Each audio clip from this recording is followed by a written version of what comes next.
Welcome to Waterside Place, where beautiful coastal architecture meets clear blue water, and a vibrant community center is nested within thousands of homes, none of which existed just a few short years ago. But how did we get here? And most importantly, what is it really like to live here? This video has the most in-depth answers to these questions, but there's much more to the story than just that. This community might be more significant than any of us think. And in order to place it in the right context and convey the potential impact it might have on not only Florida, but the rest of the United States, we have to go back. Surprisingly, Florida was one of the latest states in the US to develop, due to its remote location and harsh climate. But with the Industrial Revolution came the adequate technology to make the state more habitable. And since those days in the early 1900s, Florida has been home to some of the most unique and fascinating development projects in the history of the United States. Throughout Florida today, that original ambitious spirit is alive and well, bringing about newer communities in a region of the country whose developmental ambitions more than anywhere else are geared towards projects that aim to create a greater quality of life. And this idea in particular is what Florida represents to thousands of people relocating here every month. With the baby boom generation embracing retirement and more Gen Xers and millennials working from home, the question for many Americans has changed from where must we live to where do we want to live? And this is what brings us back to Waterside Place. In a lot of ways, this little community is a microcosm of the state itself, reaping the benefits of timing, creativity, and a touch of fate to produce something more exciting than anyone expected. And it stands as a model for what future communities could look like when it comes to optimizing and enhancing the quality of life for the individuals who will inhabit it. And so, we'll spend the rest of the video taking you inside every single corner of this community to show you what it's like to live here. But more importantly, to show you that this little village might just be ushering in a new era of development that prioritizes interaction, celebration, and a seamless way of living that increases the net amount of quality time and sense of community for the people who call it home. But first, this video does have an inherent bias. I am a realtor here in the area, and frankly, if you're considering a move to Florida, I'd like to work with you. If interested, call or text the number on your screen or in the description, or click the link in the description to start using my website. So first things first, what exactly is Waterside? Waterside is a smaller extension of Lakewood Ranch, a 28,000 acre community that was originally farmland with a single group of owners that began a long and slow planned community development project back in the mid-90s. Fast forward to now, and this empty stretch of farmland has risen out of obscurity over the past 2 decades and transformed itself into the #1 master planned community in the nation for 5 years in a row. Although the location of Waterside Place has technically always been the most valuable section of Lakewood Ranch due to its proximity to downtown Sarasota, it remained undeveloped due to zoning restrictions from the Sarasota County Commission, which denied any residential development in Lakewood Ranch east of I-75 in Sarasota, other than a shell mining operation that many locals might remember. But when it finally came time to develop this section of town, these mines offered the unique opportunity to create something that doesn't exist along the coast of Florida: massive lakes. And because these lakes are man-made products of shell mines, the water happens to be uniquely clear, blue, and beautiful. While the lakes certainly set the foundation for Waterside Place, the careful planning and development of the community is truly what gives it its charm. In order to fully grasp what it's like to live here, there are 3 key aspects to understand. The first of which is the construction of the town center itself. Resting on the banks of the largest of the shell mines turned man-made lakes is Waterside Place's main town center, an aggregation of restaurants, bars, corporate offices, and retail shops with public parks, playgrounds, volleyball courts, an outdoor venue, public seating and lounging space, a marina, and residential apartments and townhomes, all of which sharing elegant and simple coastal West Indies-style architecture with earthy tones and conceptual uniformity. A uniformity that is both rare and refreshing. Given the nature of land ownership and development in the United States, it's not very often that you see a community of this scale boast the architectural consistency featured in Waterside Place.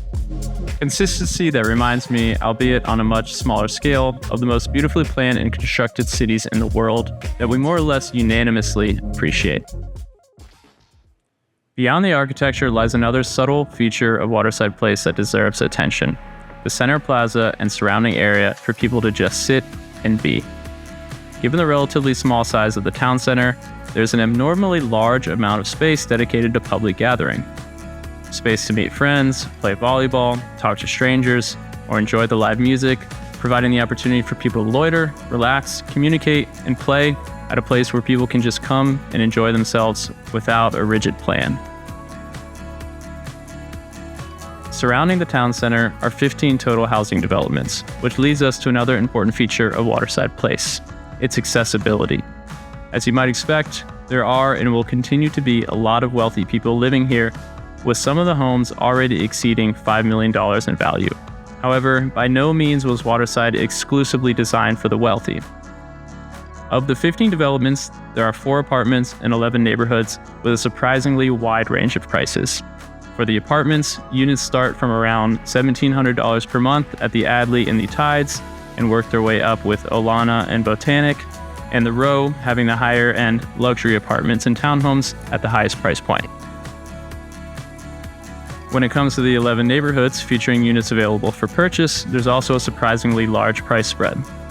There's Avanti, built by Pulte, with townhomes in the 300s and single-family homes starting in the 400s with HOA fees as low as $110 per month. Across the street, there's Nautique, built by MI Homes, featuring townhomes in the 400s and 2 models of single-family craftsman-style homes in the 500s.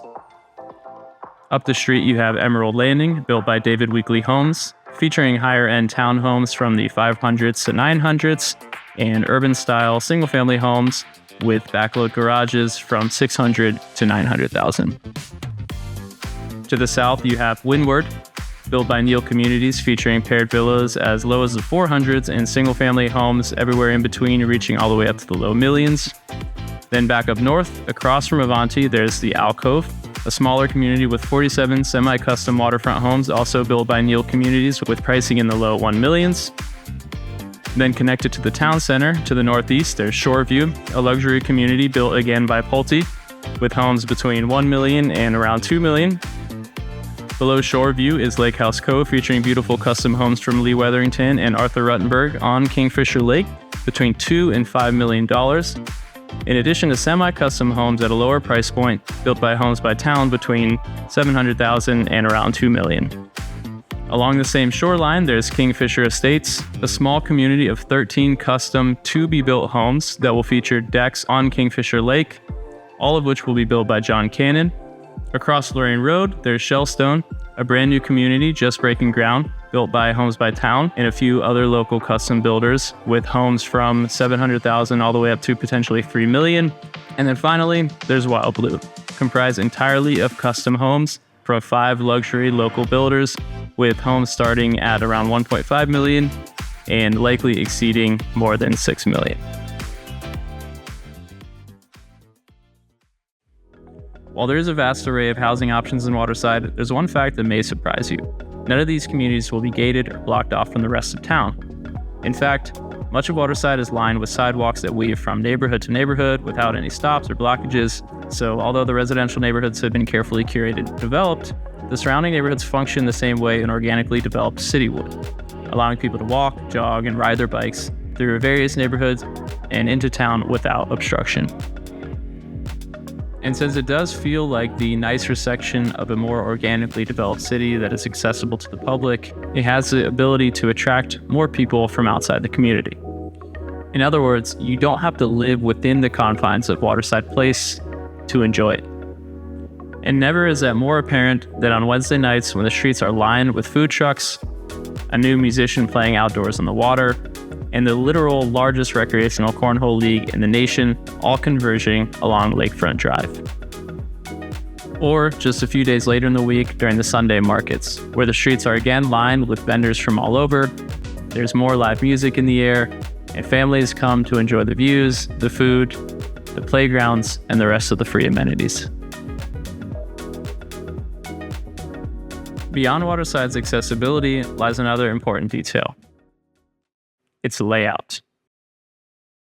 The community as a whole has an interesting orientation that makes it both unique and satisfying. In America, there are predominantly 2 ways that cities develop: and whether it be conscious or unconscious, you're likely familiar with both of them.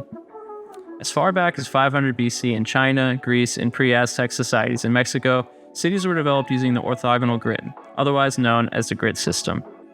And as cities here in the United States began developing, most of the cities strongly adhered to this grid system.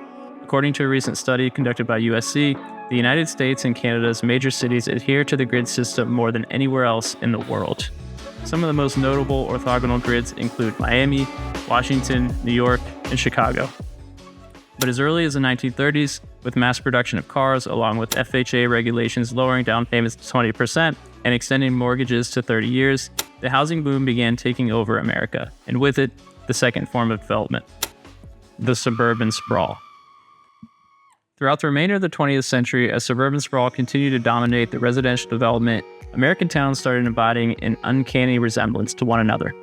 No matter where you are in the USA, unless you live in a large city, chances are you probably live in a place that looks a lot like anywhere else.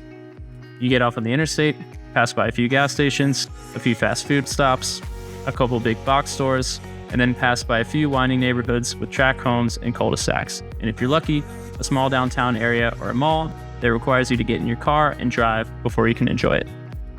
But whether in a large city or the suburbs, a lot of people feel like there's something missing. Many large cities are increasingly expensive with limited housing options and less room for parks, common area, or nature, while the impracticality and span of most suburban-style towns leave many of their inhabitants living a life that often feels isolated. Turning back to Waterside, we find a layout that begins to address many of these issues. The community features the scale, walkability, and density of a developing city, while still offering the privacy and the relationship with nature that is typically reserved for a suburban town. And in this way, Waterside Place is reminiscent of some of the smaller towns across America that developed organically with a tight-knit community, but with a modern twist, in a tropical setting, and a higher density than you might think. I mentioned earlier that there are 4 apartment communities and 11 neighborhoods surrounding Waterside. Upon completion, there will be 1,522 total apartment units, 3,179 total residential single-family homes or townhomes, for a total of 4,705 units. With rental occupancy extremely high and month-over-month residential sales remaining consistent, this community is expected to be fully occupied. By doing some quick math and using an average of 2.5 people per household, Waterside Place could be home to as many as 11,752 residents, all of them within the community of less than 6 square miles with leftover room for additional commercial development to satisfy the needs of the residents. To put that in perspective, assuming Waterside's projected population of just under 12,000 people within a 6 square mile area, that's an almost identical population density to the city of Tampa. Of the roughly 4,700 total units in Waterside Place, 1,354 of the homes and 1,236 of the apartments will either be close walking distance to the town center or located directly within the town center, with the remaining units being a longer walk, a short bike ride, and due to the convenience and accessibility of the sidewalks and roads in Waterside, street-legal golf cart is also becoming a massively popular form of transportation in the community. I mentioned earlier that just like the state of Florida, this community was the product of timing, creativity, and a touch of fate. Just like the state itself, the surrounding conditions required this area to wait patiently for the opportunity to be developed. But when it finally came time, there was a greater demand and a grander purpose that far exceeded imagination. And what resulted is a beautiful town in aesthetics and composition, taking the best pieces from the past and turning them into a truly inspiring place to live. Thank you guys for watching. And whether you're local or from out of state or even out of the country, I would strongly suggest reaching out to me if you guys are interested in the area. It's entirely free to use a realtor in the state of Florida, and it can be really helpful with doing research, selecting a property, negotiating with the seller or builder on price and terms, along with just having somebody to advocate for you during the contract process. So text or call me, or you guys can click the link too and start looking at homes, and then I'll see what you viewed, create a custom search for you, and then the collaboration process can begin and we can go back and forth if you have questions about properties or neighborhoods or things like that. So don't be a stranger, guys. And if you watch the video purely for entertainment Thank you so much for watching these videos. I love making them, and we have a lot more similar videos coming soon. So as you guys have heard a million times, subscribing and liking really helps the channel and pushing it out to more people. But thank you again, and we will see you very soon.